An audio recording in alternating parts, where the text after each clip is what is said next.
Hello ladies and gentlemen, Sivalgrim here, and today we are going to make a list of the top 5 overrated characters in my opinion.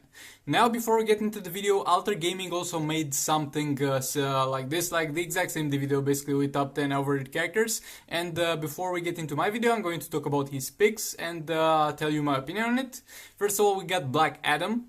Well, Black Adam is not an overrated character. Black Adam is a good character. Well, it depends who you ask, because there are some people that really hold Black Adam in high regards. Like, at some point there was a fan-made tier list in the Ninjas 2 mobile server, and it was an S tier, and the S tier had one character, and that was Black Adam. If you're that guy, you are overrating Black Adam. But Black Adam is a great character, and he's not really overrated at all. He's where he needs to be, in my opinion.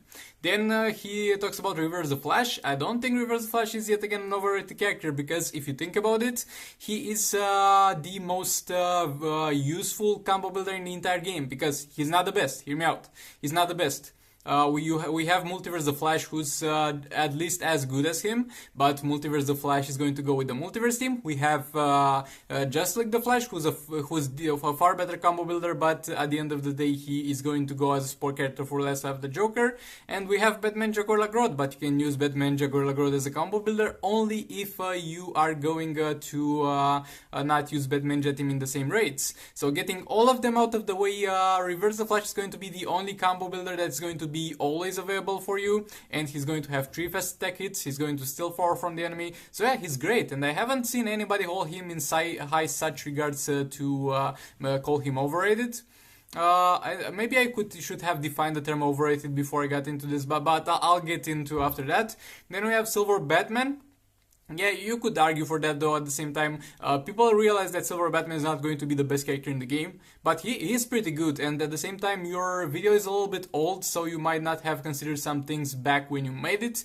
But right now there's a team with Silver Batman, another Batman, and Just Like Superman, and that can deal like an insane amount of damage, like 18 million or something like that was last time I seen it.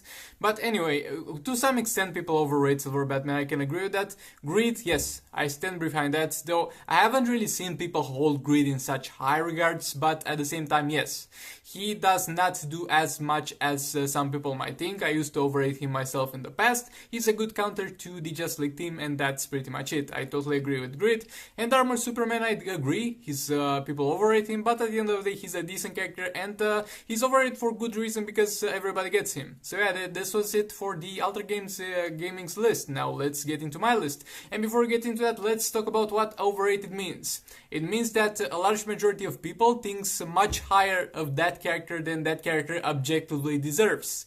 Though don't get me wrong, most of the characters in this list, if not all, are going to be great characters, but the problem is that they are held to much higher standards than they should be due to various reasons. So yeah, that's what we're going to talk about in this video. Like, comment, subscribe if you enjoyed this. Dislike if you dislike it, hit that bell button, and let's get rolling. Coming in at number 5, we are going to have Emerald Green Lantern. And don't get me wrong, Emerald Green Lantern is going to be a good character, but not as good as people make it out to be, because of a few reasons. So let's take a look at him for a little bit. His first ability is going to have hazard dot damage. That's pretty good, though nobody uses that. The second ability is going to be the bread and butter of this character, because it will reduce the incoming damage for a certain amount of time. The downside of this ability is that the duration does not also increase with the level ups, but that's okay, I guess. And the third ability is going to be just raw damage. And so not that great. And the passive is going to give you a chance to stun on basic attacks. It will give you 2 power bars, and at the same time has a chance to give you plus 100% critical attack damage. And for a beginner, this character is going to be great. He's going to perform well in arena. But after you get beyond that point, his passive is going to be more or less useless, because of the fact that, first of all, that stun duration on the basic attacks will not work to as well effect, because as you fight higher threat teams, there's a higher chance that they have stun resistance. The bars that you gain is going to be a good one, and it's going to be one that will stay. And the critical attack damage, it's yet again a problem, because most characters, if they're perfectly built, they'll have all the critical attack damage they need, and none will rely on a random triggering passive, so that might go to waste. So yeah, so for the early game, he's a good character, but as you progress through the game, he's going to fall more and more under the not really fitting category. Like, there is absolutely no team in the game that needs to have this guy. At the same time, you can put him into any team and make some pretty good value out of him. He's a universal sport. The second ability is going to be great, but at the end of the day, he's just going to be a character that will just fall off after you start your account. When you are like 2 months in or 3 months in, you will not find the needs to use him anymore. Maybe in Champions Arena, but yeah. And back in the day, he used to be a great character when there are a few characters in the game, but unfortunately you have much better characters now, and while he's a great character for a beginner, eventually you will move away from him. So yeah, he's only at number 5 because there are not that many people overrating him, and at the same time he's still pretty decent. Though, with all that being said, let's get into the next one. Next up on the list, we're going to have Multiverse Batwoman, and she's going to be a multiverse character. And the main problem with this character is that she is a damage dealer, and she's a damage dealer that needs multiverse characters to work. And the problem with that is the fact that she's not the best multiverse damage dealer. And so let's take a look a little bit at her abilities. First of all, we got tactical strikes. She gets additional damage for the multiverse buffs active on her special attacks. That's pretty decent, but again only applies to her. Next we have tactical prep, increases the duration of all the multiverse buffs, but only the ones applied to her. And at the same time we have combat focus that is going to have a chance to ignore the combo hit in counter interruption. Before this passive used to be much more useful because you wouldn't either get staggered when you would get hit. Now you get staggered, you just don't lose the combo counter, I guess. So yeah, that's not so good anymore. First ability is going to be useless. It's going to have a chance to trigger to make you use the special tree for free. But the problem is that is the fact that this is not how the game works, and using a special for free by using another special is going to be detrimental for you, because by using the first special you are going to lose your combo, and you don't want that because your combo that you build is going to be most of the damage that your special tree is going to deal anyway. Second ability is going to be blind, and third ability is going to be dot damage, and that's always good to have. And yeah, let's talk overall about the character. This is a character that's meant to be a damage dealer. It's a selfish damage dealer in terms of multiverse characters. It will only care about herself, and it will not buff the teammates in any other way. Though I wouldn't have a problem with that. My main problem with that is that Multiverse Armored Supergirl is going to be a far better damage dealer, and if you want to use her, you need to use Multiverse the Flash with her in order to give her that critical attack chance and critical attack damage. Of course, you could make a build to just build her as a damage dealer without any multiverse character involved, but then you would lose on some buffs. You could use her in a team with Multiverse Armored Supergirl, and Multiverse Armored Supergirl buffs her and then she deals damage, but at the end of the day, why would you do that when you could just use Multiverse Armored Supergirl as the damage dealer? She's simply a character that simply doesn't have a role right now. Like, some people are like, she deals a lot of damage. Yes, but Multiverse Armored Supergirl deals better damage and it's much more versatile. And the problem with that is that she requires more or less the same team that Multiverse Armored Supergirl requires to work. And that's where the problem comes in. Like, if Multiverse Armored Supergirl did not exist, maybe this would be the best damage dealer that we would have for the Multiverse team. But thankfully, Multiverse Armored Supergirl exists, and this makes Batwoman a little bit irrelevant and a little bit overrated, because people are going to always brag about how much damage she deals, and I'm going to be like, well, yeah, but why would she when you have Multiverse Armored Supergirl who's going to deal much more damage? And at the end of the day, you build whoever you want. It's the most optimal to build Multiverse Armored Supergirl. If you want to build Multiverse Batwoman, then it's up to you, but it's not going to perform as well as Multiverse Armored Supergirl. So yeah, with all that being said, let's get into the next one. Next up, at number 3, we are going to have Mythic Wonder Woman. Boy oh boy, am I pissing some people off with this one. But don't worry, I'll piss even more people off with the first pick on this list. So yeah, let's take a look at her. First of all, she's going to have a God Killer Sword. When she kills an opponent, she absorbs 50% of the opponent's attack for 20 seconds. That's going to be great for in Arena and Champions Arena. Her first special is going to be Armor Pierce, that's always good to have. Shield, that's always good to have. And the third ability is not going to have anything special. And at the same time, she's going to, for some reason, synergize with the Justice League characters. I guess she's a Justice League character, they just didn't name it like Justice League Wonder Woman for some reason. But yeah, she is indeed a Justice League character, and she will receive buffs from the Justice League team. So yeah, on paper everything is looking great until now, but here comes the problem. So she's going to be a character that is going to be in the Justice League team, so that means you would need to pair her up with either Justice League Cyborg and Justice League Aquaman, or Justice League Cyborg and Justice League The Flash. is not really the most optimal way to do it, because look, she's going to receive buffs from the Just League team, but at the same time she's not going to give buffs to the Just League team. So if you are to put her in the Just League team, you're going to lose on one of the passives that the other characters provide. If you're going to subscribe to Just League the Flash, you're going to lose that one additional fast attack hit, and Just League the Flash is going to deal far better damage than her. If you're going to subtract Aquaman, you're going to lose on that armor piercing, and that armor piercing is going to be very important in raids and any game mode that you might be playing. So yeah, first of all, she does not really fit in the team, and secondly, she can't play with the Just League team because of the fact that the Just League team is going to be a team that will rely a lot on tagging in and out, and it will rely a lot on basic attacks. And the problem with Mythic Wonder Woman is that her basic attacks, at first glance, they seem very smooth. And if you're only using her, they will be very smooth. But the problem is when you tag out. Because some characters have an easier time doing a swipe right and then tagging out into another character. Some characters have an easier time. She has a very hard time because when she does a swipe right, the animation is going to be too long and too clunky. And if you want to do a normal tagging and tag one of your other characters after she does a swipe right, then you are not going to have a good time and you are most likely going to fail that. And you're supposed to put her in a team that really relies on that, relies on basic attacks and on tag-ins. And yeah, there's also the option to put her in the same team with Just League Batman and Just League Superman, but that's going to be effective only in Arena and Champions Arena, and at the end of the day, if you're going to put her in that team, you're going to mainly use Superman anyway as your main damage dealer and tank and everything, so she's going to stay there just to trigger his passive that makes him gain health for every Wonder Woman character, and for that you can use any Wonder Woman character because again, she specifically does not give any buff to the Just League characters. So yeah, those are my thoughts on her. She's a pretty decent character in Arena and Champions Arena, but I wouldn't use her in raids or solo raids, and I wouldn't really waste a spot on the Just League team for her.